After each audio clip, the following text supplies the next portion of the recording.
Hello and welcome back to another Bobby Corder's Making Sense podcast. Thank you so much for joining us tonight, or this afternoon, or morning, or whenever you're listening to this. I still appreciate it anyway. In this episode, I will be talking about the Texarkana Phantom, or better known as the Moonlight Murders. Now, in the vlog, I covered all the victims and the crime spree itself.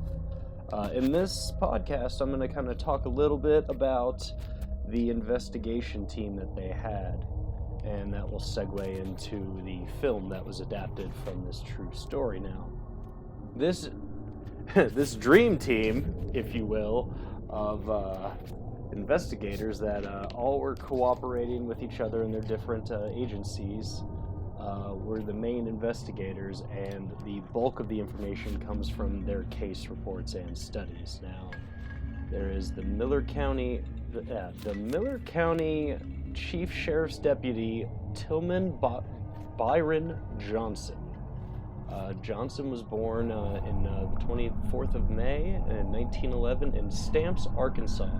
He moved to Texarkana in the 1930s and started working for the Miller County Sheriff's Department in 1938. He served in the military 2 years during World War II. He came home and started to work on the Virgil Starks case. He soon became the lead investigator of the case. Johnson didn't think the Phantom committed the Starks murder. He believed the murder of the first. He didn't think the Phantom had perpetrated that crime at all. The next person in this team was Arkansas State Police Detective Max Andrew Tackett. Now, Tackett was born August 13th in 1912 in Glenwood, Arkansas. He moved to Texarkana in 1941. He was a member of the Arkansas State Police from 1941 to 48, having served as a trooper and a special investigator through that period. Tackett was the Texarkana. Yeah, he was the Texarkana, Arkansas police chief from 1948 until his retirement in 1968. In 1951, he became president of the Arkansas Peace Officers Association. He was also a World War II combat veteran, and he served in Belgium, France, and the Netherlands and Germany. Max was also a member of a local Baptist church and the Optimist Club. This was kind of, it caught my interest just by the name. It was an international service club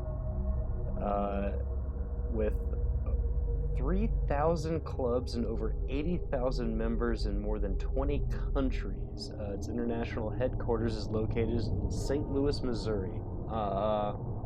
He was a really colorful and outspoken and a controversial figure in the police department.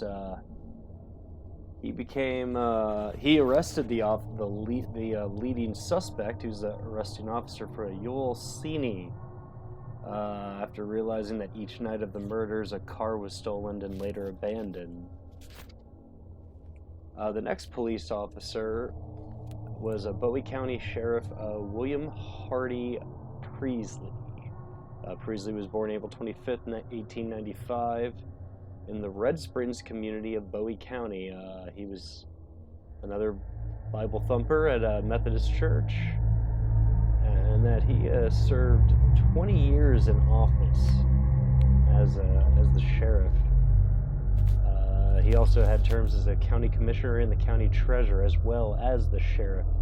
He was a veteran of World War I, and he served overseas in France with the American Expeditionary Services or Forces, the AEF. I don't know much about that. It looks like it's just a formation. All right, I'll have to read more about that and edit this out then. He was also a 32nd degree Mason and a Shriner. He was a longtime friend of Texas City Chief of Police Jack N. Reynolds, and he knew the Starks family very well. He was the first lawman of the scene of Mary Jean Leary's attack, and the first and the second. He was the first on the and second double murders.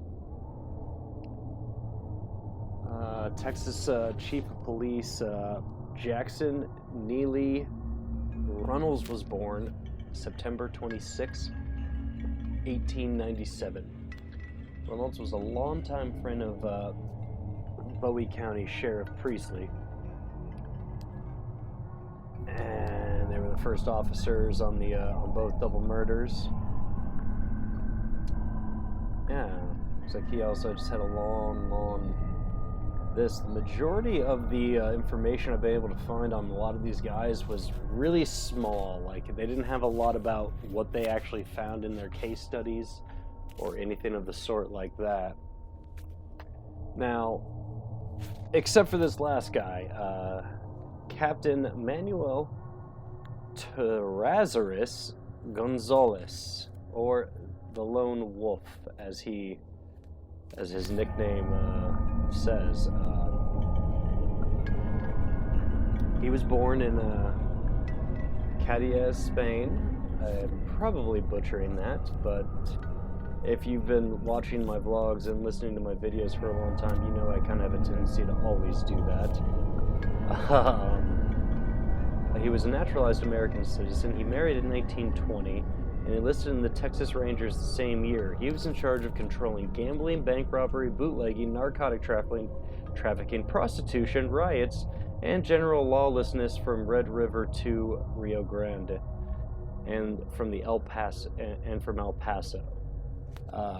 Yeah, this guy was like apparently a super Texas cop.